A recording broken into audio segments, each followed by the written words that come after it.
Newsfirst Newsline with Faraz Shaukat Ali. And a very good morning to you to Newsline, live from the Newsfirst studios in Dawson Street in Colombo. And joining me this morning is my colleague, this time in black, Bandula Jayasekara. Very good morning to you, Because, morning Shaukat, because it should be black, blue and black, right? Blue, black and blue. Oh, that's what I'm trying to support you today. And we're also joined this morning by an environmentalist who's been making a lot of noise this last few weeks. And I'll leave Bandula to introduce our guest. This is Vidura Ralapanawa, who joined us in the Sinhala program. Vidura is a plain-speaking, blunt environmentalist. How about that? Indeed. But on a day that we have got gold, coal and the law, we also have the sobering news that the Mahanayaka Thera has passed away. We'd like to acknowledge the immense contribution he's made over a lifetime as a monk. On that note, we'll move straight on to what shall we do? The law, I think.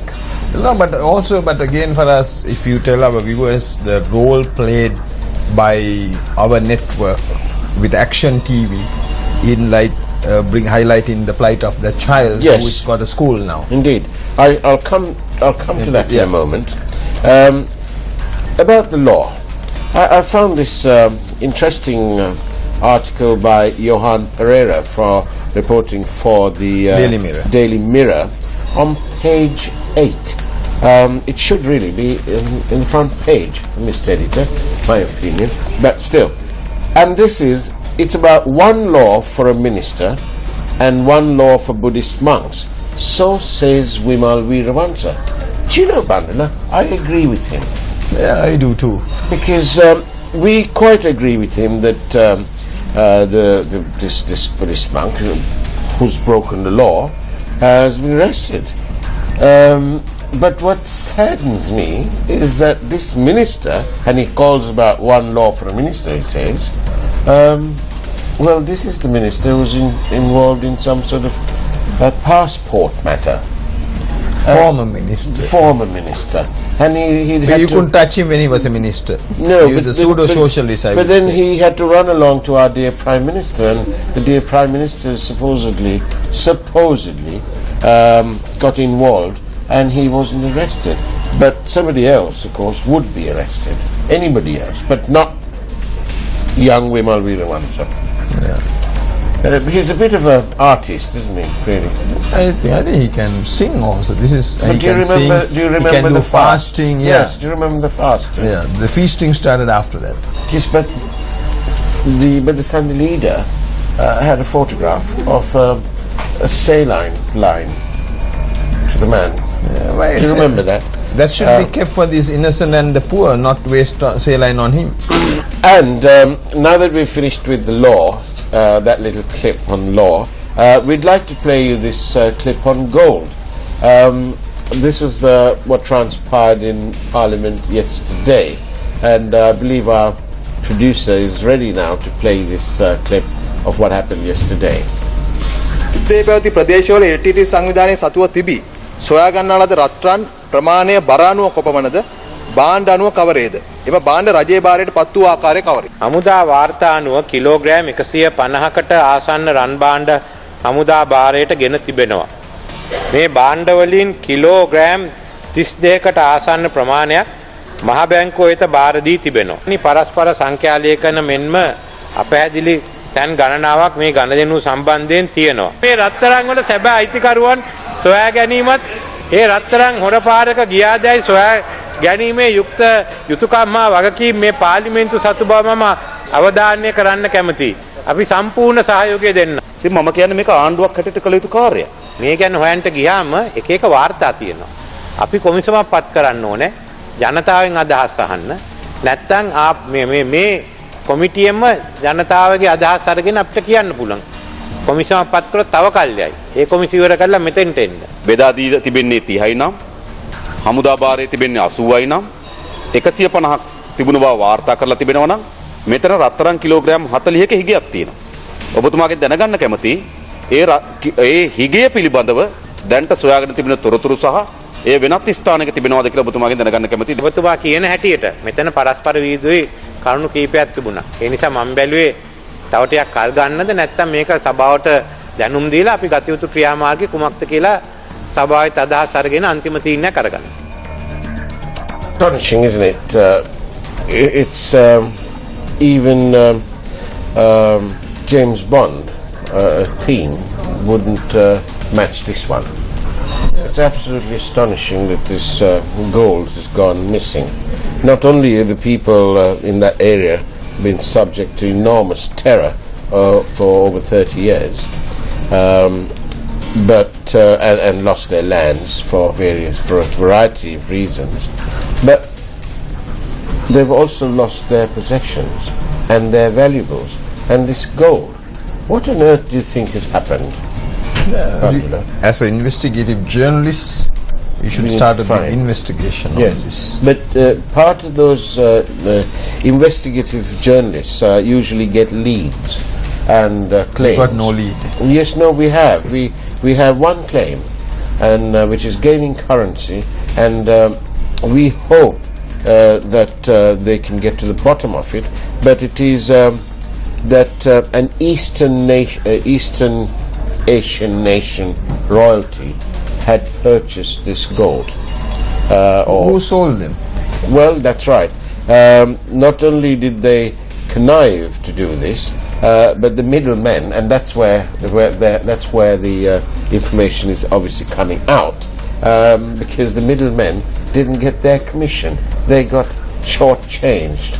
So now they're coming out with the... So therefore they're coming out. If they'd been paid and allowed to stash their money away somewhere in Switzerland or wherever, they'd be happy. Because they'd be happier because our dear finance minister has promised all those Sri Lankans who have got money outside, even if they were obtained or kept there with outside of the exchange control rules, that they can bring it back.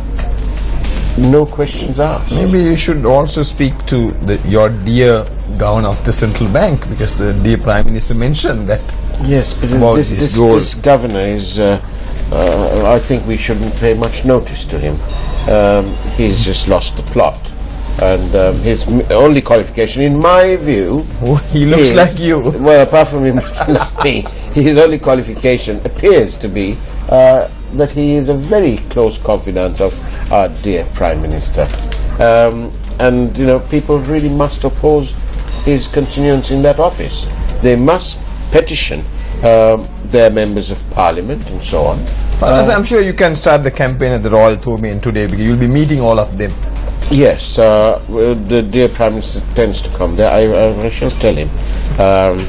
Well, I'll shout it out because it's so loud there. But it's astonishing. Now then, let's from gold, let's move to coal. And Vidura, our environmentalist friends here. Vidura, you have some serious concerns. Are we right to be frightened? I think so. I'm frightened, and that's why I'm here talking to you. Right. But why should we be frightened? What's wrong? Why are they protesting in Sampur? Why are they protesting in Sampur? So I think the protest started based on two reasons. One is we have a group of people in Sampur who have been shut out from their land, partly during the war, and who's going to also lose their land now because of a coal power plant. That's a direct issue. But also people are protesting because they are concerned about the negative impact for them and their families by putting a polluting coal power plant next to their doorstep. Right. Where can they put it then? So the question I would ask is, do we need a coal power plant? Yes, I was going to say that as well. Yes. Why do we need? We've already got coal. We've got 900 megawatts. So the argument that the Ceylon Electricity Board has always put out is coal is the cheapest power, and that's why we need it. But I challenge that notion simply because that we try to figure out at what price CB is going to buy electricity from this particular coal power plant, and we found out that it was actually 20 rupees. In addition to that, this contract is signed in dollars, so every time the rupee depreciates, the cost goes up. But even that has come by externalizing and excluding certain critical costs related to the power plant, such as a $400 million transmission line from Trincomalee to Wayangoda. Can I stop you there for Sure. a minute? Now, let's say that there was no coal power plant. Yes. But that there was, I think your alternative is what? So we have two alternatives that we need to look at. One is renewable energy, and large scale as well as small scale distributed renewable energy. But this may not always be viable in the medium to short term, and that we propose that we should actually invest on LNG, liquefied natural gas. Yeah. And the advantage of LNG is multifold. First is our demand is actually located in the western province. So you don't need to cut the forest and put a massive power line from Trincomalee to bring it to western province. You can build an LNG terminal perhaps close to Kerawalapitia. But then we will have somebody else, another environmentalist, Correct. who may come and tell us that now that they're converting to LNG, we need another storage facility and another this, that and the other. And so the costs continue to escalate. The cost, if you look at the level of subsidies in indirect form that the government is giving to Sampul, for example, the coal has to be unloaded mid-sea, so there is a jetty and an automated conveyor belt. Yeah. Now this cost, which I remember the former, when Minister Champika Ranawaka was the energy minister, claimed that it was $300 million. Now this is not taken by the power plant. This is taken by the government of Sri Lanka as an implementation agreement. So you and I are paying for the power line, paying for the conveyor belt and the jetty, paying for the infrastructure that is required to unload and bring all this machinery into Sampur, and that is not accounted for. Without accounting for that, we are paying 20 rupees. So if you actually account for it, this is going to be another at least 10 rupees added to it, and you're talking about purchasing power at 30 rupees. And the way that they are showing this as cheap, you cannot show it as cheap. Have you seen the power purchase agreement? No, I haven't actually. But to address that issue, and to be fair, Sure. when this was signed, the dollar rate was different to what it is now.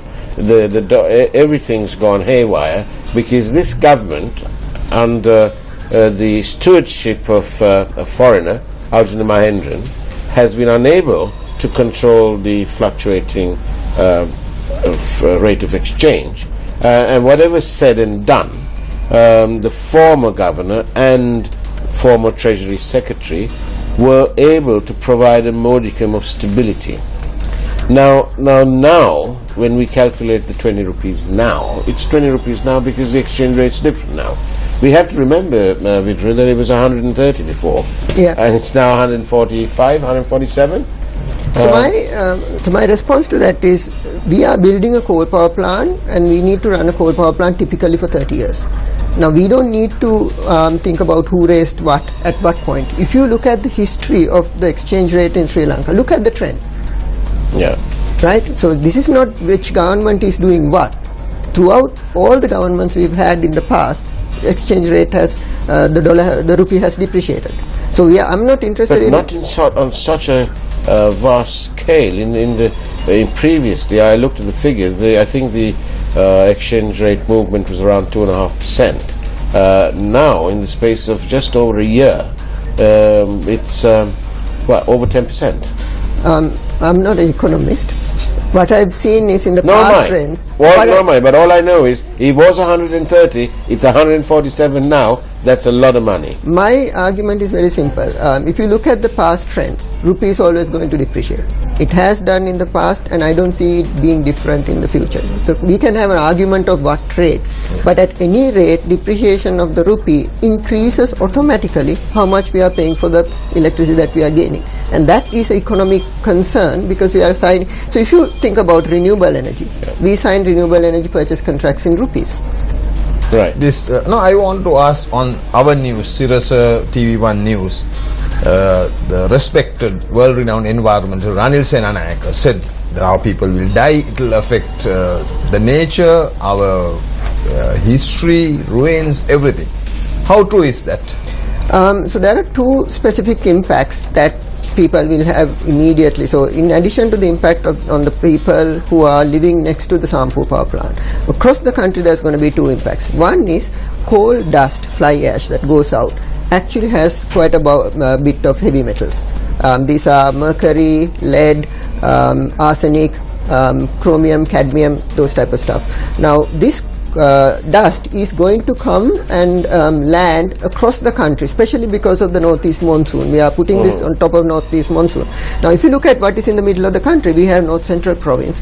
My father comes from north central province, and this is already compromised. The president comes from the president comes from that as well. This is already compromised because we have CKDU, the kidney disease, which is triggered by heavy metal presence. Now we are going to add, Sampur is already adding into this, and we are going to put another coal power plant, add to it, which is going to destroy our farming community, which is point one.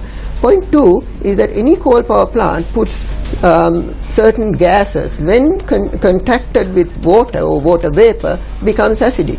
Rainfall in Sri Lanka is already acidic. Now you're adding to that acidification. Now what does this acidification do? It's extremely harmful for amphibians. Acidic rain actually destroys plants, and it has, now what we're talking about is a plant that's going to run for 365 days, hopefully. Hopefully it's better than not actually, and it's going to continuously run for 30 years. You're adding to it, and what would this acid do? On one side it will destroy the plants, on the other side it will actually start eroding the statues that we have from the Aukana to Galvihara to the historic monuments like Sigiri and Damulla. They'll all be affected by it. They are all being affected by it, and if you've seen what has happened, I mean, we are struggling to maintain the quality of Sigiri frescoes, as well as impacting things like the Sri Mahabodhya. So what can we do? What should be done? I think the coal power plant should not go ahead. I don't think we have, as you know, these are our national heritages. I don't think it's our job to destroy it. We don't have a right to destroy it. This belong to people, our children, our grandchildren, you know, people who come after us. And also what you say is that our people will die, our whales will die.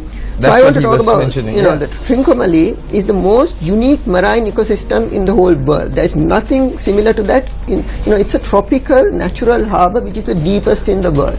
So here's a harbour where you have shallow species such as corals and fish, as well as deep sea fish coming straight into that. This harbour has 8 types of whales and dolphins that come into the harbour. Nowhere else in the world you got such a phenomena. And what are we doing? We are going to put hot water, 100 million liters per hour into that bay. We are going to put, through desulfurization of this, we are going to put acidic water into that bay. We are going to destroy that ecosystem. From the corals to the whales, we are going to destroy that ecosystem. This is equivalent to putting a coal power plant in the middle of Singharaja, from ecological point of view. Now, would you agree to put a coal power plant? What is happening is that people who are designing this power plant, they say, okay, we have a harbour, let's go and put the coal power plant next to the harbour. I'm going to come back to you with the alternative after we take this short commercial break. Do stay tuned. Good morning again and welcome back to Newsline, where we're joined today by a very concerned environmentalist, young Vidura here. Vidura, what's the alternative to coal? One of the alternatives that we can start working on is LNG, liquefied natural gas, and there's advantage in using LNG because the primary demand in Sri Lanka is actually in Western Province. Now you don't need the power plant to be in Trincomalee and put massive power lines, cut through the forest and bring it all the way to Colombo to use it, because every transportation is a cost and a loss. You could locate a LNG power plant close to Colombo so that it's close to the demand. We already have a power plant that can handle LNG. It can. Yes, Keralapitia currently does not use LNG. Why is that? Because we don't have LNG. Why haven't they got it so far? Have they failed to the diesel lobby?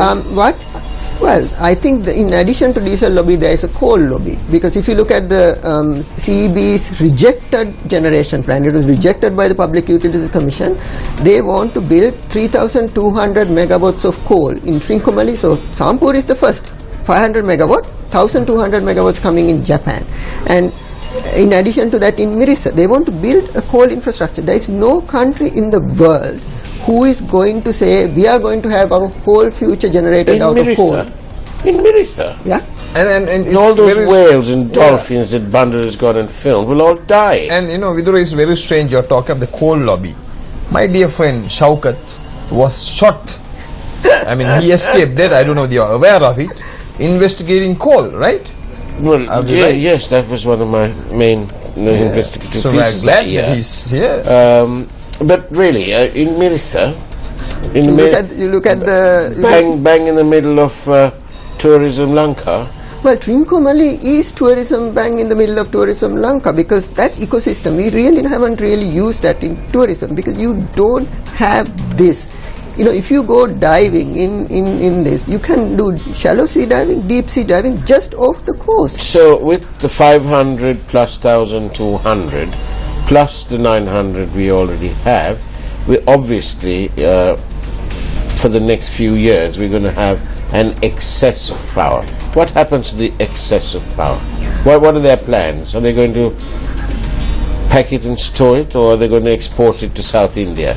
Well, the original what I've seen in Ceylon Electricity Board statements is to sell it in India, and we need to remember currently, so coal power plant, we use it to run across 24 hours a day. Yeah. And we cannot use this 500 megawatts of coal between 10:30 and 5:30, 10:30 in the night to 5:30 in the morning, because we simply do not have the demand for that. So even if you put a coal power plant in Sampur, you cannot run it for 24 hours, and that's how the economics work. Now, if you don't buy this power for the complete 24 hours, you're not going to get it at that price. Do you think that, coming from sort of an investigative background, we tend to look at all the angles. Do you think that one such angle could well be that this is some perverse plot to destroy the Trincomalee harbour, so that China can't get at it as the Indians may view it? Do you think that is also a consideration? It could be, and I think there are political angles in that as well. I'm not as conversant as that. So my specialty is actually energy and the environment, and I think there's enough concern in both of those areas to be really concerned about, because there's enough global concern from the United States and from India that China, that we were sort of flirting more with China than anyone else, and so they say don't flirt with China but flirt with others. But also, Vidura, I want to ask a question. I've heard it that Minister Rishad Baduddin approached some environment issues, supporting environment. Why don't you get him involved in your battle for environment? You might have to give him vast tracts of forest land. Is it true that he has approached the environmentalists? I think there were some conversations. For me, I think what is important is this. This is not a regional issue. This is not an ethnic issue. This is a national issue, because the impact this coal power plant, I mean, I'm talking to a climatologist who's asking, with this dispersion of these particles, how is it going to change the cloud formation and rainfall pattern in Sri Lanka? This is the kind of concerns that scientists in this country have in very genuine terms. So we need to think about it. This is a time that the whole country has to come together and say, no, we do not have right to do this destruction to this country. Should whole of Sri Lanka back the protesters in Sampur? I think so. I think there is some very courageous people who's protesting. We cannot leave them alone. Part of what you haven't probably seen me in media ever before, because this is not the space that I operate in a traditional way. So the question you might want to ask is that why is it that people like you, who's been shy of media, coming out with these concerns? I'm coming out of these concerns because I have very, very serious concern about future of our children, future of us. This is not something that's going to happen in 2 generations downstream. This is going to happen in front of our eyes, and we cannot be responsible either through omission or by commission to this type of a tragedy. And we must urge our viewers to send us your comments by contacting News First. The email address will appear on the screen. Do send us your concerns, and let's have a campaign going to save our beautiful country from these environmental tragedies. Bidra, thank you for being on Newsline this morning. We appreciate your time, and we hope to discuss these environmental issues on Face the Nation soon. And we hope you'll join us when we do that. In the meantime, just before we finish, we mustn't forget that the newspapers are all full of the freezing of 4 bank accounts said to be in the control of the former princeling and current parliamentarian Namal Rajapaksa. So once more, the FCID appear to be doing their job and delivering, which I think the general public will be quite pleased about. But lastly, but not least of all, one of the most important stories to come out is that at long last, Trinity College has finally done something that the entire country can be justifiably proud of. They have offered a place to that young man who the Minister of Education, no less, was trying to deprive of a proper education. It's laughable that Akhila Viraj Karivasan has finally decided to sign an MOU which has no real legal basis. But it doesn't matter, because Trinity College has stepped in and offered that young man an opportunity which will hopefully turn out to be an opportunity of a lifetime. And also, Shaukat, this was highlighted by our network. Indeed. Action TV did a great job on this. We've done a wonderful job, and it all goes to show that we are the People's Channel. Indeed. So we've got that right, and of course today is the Royal Thormian, and I've got very quickly, we've got a message coming across from one of our viewers. Let's see whether he says this gentleman or lady, I think it's a lady, says that it's a very good educative program. Thank you, ma'am, if it is lady. Thank you for watching Newsline. We look forward to having you every morning, Monday to Friday at 7 o'clock. Take care and God bless.